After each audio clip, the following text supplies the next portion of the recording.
Hello everyone, I am Ankur Gautam, student at Faculty of Engineering and Technology, Lucknow University. I am pursuing BTech 4th year in Civil Engineering and today I am going to present myself on the topic cyclone resistant construction. Moving further on to the presentation, let us have an introduction of what we will be going to discuss in this presentation. We will discuss the cyclone definition. Secondly, we will discuss about the communities which are affected, the effects of winds on the buildings, damages that are encountered during a cyclone, and various other geographical occurrences of cyclones in India. And lastly, we will consider the design considerations of components of a building, that is the roofs, wall, foundations, frame structures and other structures respectively. Starting with the definition of cyclone, we see that cyclone is a system of winds rotating inward to an area of low atmospheric pressure. Its center is the area of lowest pressure, and we also see that these occurrences of cyclone in the northern hemisphere move in a direction of counterclockwise, while the cyclones occurring in the southern hemisphere move in a clockwise circulation. The most affected communities after a cyclones are the lightweight structures, old buildings, structures which are unreinforced or poorly constructed, and of course the communities that are residing in the seashores. How high winds damage buildings? During a cyclone, we see that the walls of the buildings are pulled apart by winds moving swiftly around and over the building, creating suction on the walls and roof, effectively causing an equivalent of an explosion. Furthermore, we see that the walls experience crumbles due to the heavy lateral load experienced due to the heavy winds. Now the damages that are caused during a cyclones are pretty familiar. After a cyclone, we see that there are uprootings of several trees, failure of cantilever structures like electric poles, signposts, etc., broken winds or framed structures like doors and windows, or any improperly attached structure is affected. Here are some examples of the destruction that are caused after a cyclone.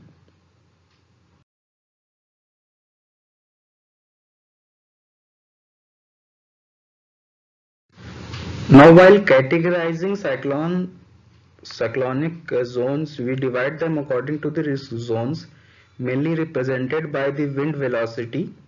According to the Indian Standards Code 875 Part 3 1987, categorization is done on the basis of wind speeds, wherein the areas with wind velocity 55 to 50 meters per second come under the high risk zones, abbreviated as A, following with the until the velocity of 33 meter per second, which comes under the low risk zones.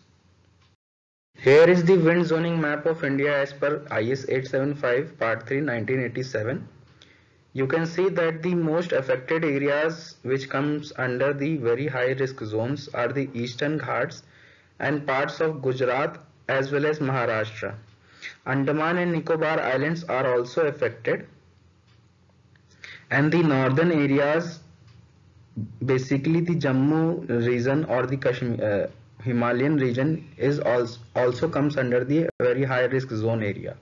Now coming on to the various components and their design consideration, we'll start with the site selection, then we'll go on to the planning, roof design, openings in a building, foundations and various other frame structures. Now before we do any type of construction, there is a need for planning, and in case of a cyclone prone area, it becomes very important that a proper planning is done prior to the construction. Now what we see or what we prefer to do in a cyclone prone area is to provide a planning which has symmetrical buildings with regular shapes, so that the empty pockets are not created, because a symmetrical building with a compact plan form is better than an asymmetrical building. with a zigzag plan, having empty pockets as latter is more prone to the wind or cyclones. While designing the house, any simple, compact, symmetrical shape can be chosen. For knowledge purpose, it is interesting to note that square plane is better than the rectangle shape since it allows high winds to go around them. The rectangular is better than the L-shaped. This is not to say that all buildings must be square, but it is to say that one must be aware of the implications of design decisions and take appropriate action to counter negative features. The best shape to resist high winds is a square. Talking about the site where the construction is to be done, certain things are needed to be kept in mind before construction. Generally, we see that cyclone hits the coastal areas, so it must be a site above the inundation level, so that the surge that comes after the cyclone is prevented. Now, in case of non-availability of high-level natural ground, construction should be done on artificially or man-made structures like stilts with no masonry or cross bracings up to the maximum surge level. In non-cyclonic region, the area behind a mound or a hillock should be preferred to provide a natural shielding. Here are some examples as to what can be done in choosing a good site for constructing in a cyclone prone area. Natural ground can be chosen, or an artificially built stilt above the inundation level is also a good option if natural raised level of ground is not available. Moreover, rocks and trees can also act as a barrier to heavy winds. Designing of roof is a very important aspect in any sort of building, because especially in the cyclone prone areas, the roof is the first structure to get affected because of the location and the type of forces that act during a cyclone. The projections that are to be considered while constructing a roof should not be exceeding 500 millimeter. That is the projections other than the total length of the building, or else the larger projections should also be tied down adequately. And for the purpose of reducing wind forces on the roof, a hipped roof is preferred over a gable type roof as it is more efficient. In areas of high winds, lightweight GI or AC sheets can also be used, and the pitched roofs with slopes should be kept in the range of 22 to 30 degrees, not more than that. As discussed earlier, in case of overhangs, large overhangs should be avoided and not more than 18 inches at the verges or eaves should be provided. Moreover, building verandas and patio roofs as a separate structure is preferable rather than the extensions of the main building itself. Now the examples of gable roof and the hip roof is given. Hipped roof is more efficient than the gabled roof as discussed earlier, and the examples of tying down the overhangs or the projections is also shown in the images. Talking about the wall openings in a building, doors and windows are examples of wall openings in a building. Openings in general are areas of weakness or stress concentration and are essential for lighting and ventilation. Now, openings in a load bearing wall should not be within a distance of h/6 from the inner corner for the purpose of providing lateral support to the cross walls, and opening just below the roof should be avoided except that two small vents without shutters should be provided in opposite walls to prevent suffocation in case room gets filled with water and people may try to climb up on the pegs or lofts.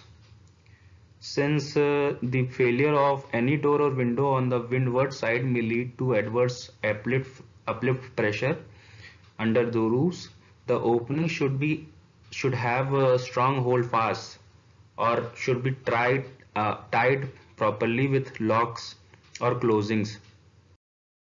In the last slide, we learned about the positioning of doors and windows in a building. Similarly, it is important to check the quality of material used in a window or a door, because one of the most damaging effects of strong winds or cyclones is the extensive breakage of glass pans caused by high local wind pressure or impact of flying objects in the air. The way to reduce this problem is to provide well-designed thicker glass pans. Further, we can see that the windward side opening should be provided with an opening in the corresponding on the leeward side, and glass protection by adhesive tapes or large and thin unprotected glass areas in the window should be covered properly. An adequate anchorage of doors and window frames with holder is to be provided. Coming on to the most important part of this cyclone resistant construction presentation, foundation is the most important component in a building. Now, considering the design and the construction of foundation, it should be noted that buildings usually have shallow foundation for sandy soil and deep foundation for expensive clayey soils. All shallow foundation should be designed as per the IS 1904-1978. Now, it is desirable that information about soil type is obtained and estimation of safe bearing capacity is made from the available records of past constructions in the area or by proper soil investigation. The effect of surge and flooding should also be noted, because the cyclones is followed by storm surges that can be up to 10 to 15 kilometer inside the sea shores. Flooding causes saturation of soils and thus significantly the effects and safe bearing capacity of the soil. Also, the likelihood of any scout due to receding tidal surge needs to be taken into account while deciding the depth on the foundation. Now, if you are building on stilts, where the building is constructed on stilts, it is necessary that the stilts are properly braced in both the principal directions. This will provide stability to complete building under lateral loads. Knee braces will be preferable to full diagonal bracing so as to not obstruct the passage of floating debris during the storm surge. The pressure loadings on the stilts is considerably different from buildings on ground. In case of important buildings such as cyclone shelters, which could be repeated at various sites, it will be useful to determine the design wind pressures through wind tunnel tests. Now, these are some types of foundation that are usually used. The first one is the strip foundation. It is used in the areas where soil varies. Most commonly used type of foundation. It supports a wall. The second one is the stepped foundation used on sloping grounds. It is a form of strip foundation only. Pile foundations are deep foundations for small or large buildings. Under-rimmed piles often used in expansive clay or alluvial soil. Now, the fourth type of foundation are the slab or raft foundation. These are used on soft soils. They are used to spread the weight over a wider area.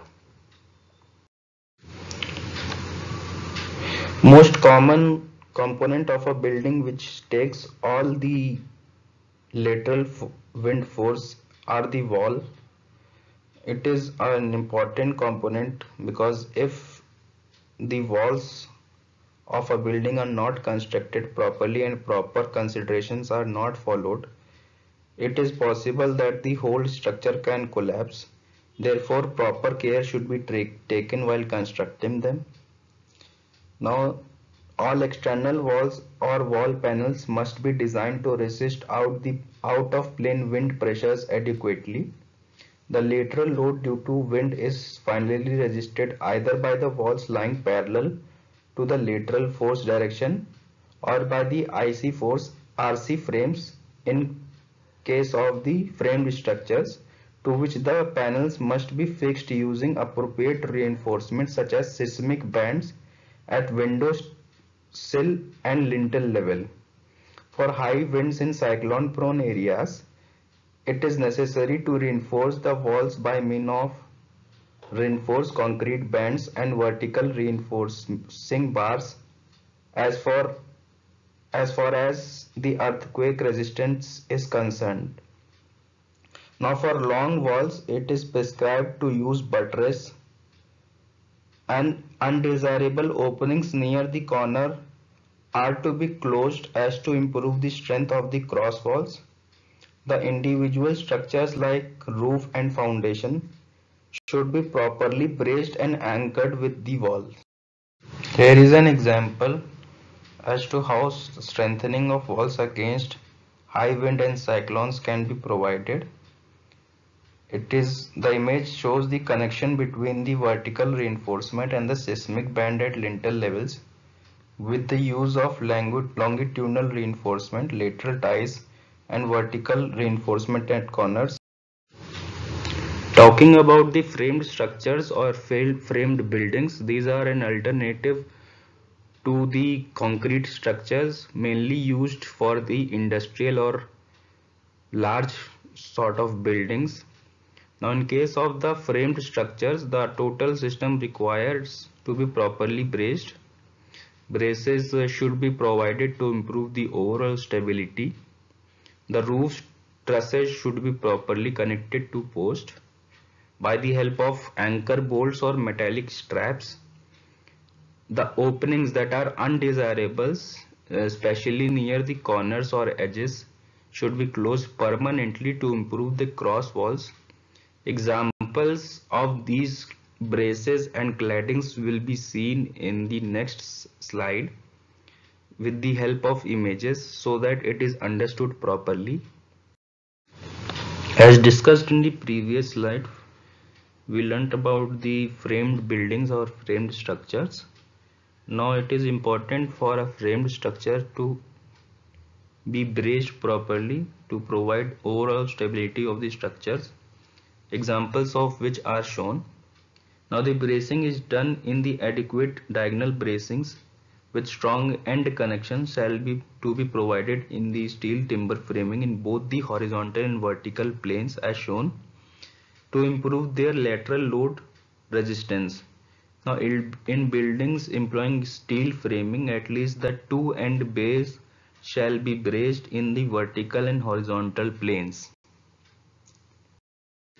Another important aspect in framed structure is cladding, as the corners and the roof's edges are the zones of higher local wind suctions, and the connection of cladding sheets to the trusses need to be designed for the increased forces. Failure at any of these locations could lead progressively to complete roof failure. Cladding can be secured using bolts and washers, U-bolts and J-bolts. We prefer U-bolts instead of J-bolts as they are more efficient than the J-bolts. Various other factors also play an important part when we talk about the capability of a building to resist heavy wind forces. One such factor is also corrosion. Resistance to corrosion is a definite requirement in cyclone prone sea coastal areas.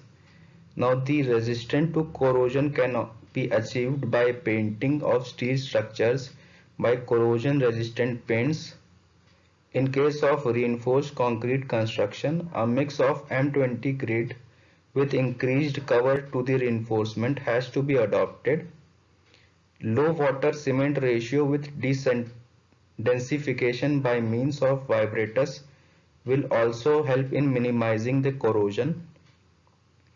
Now various other small structures like chimney stacks, specially shaped water tanks, transmission line towers, electric poles should be designed following the dynamic design procedure given in the various IS codes.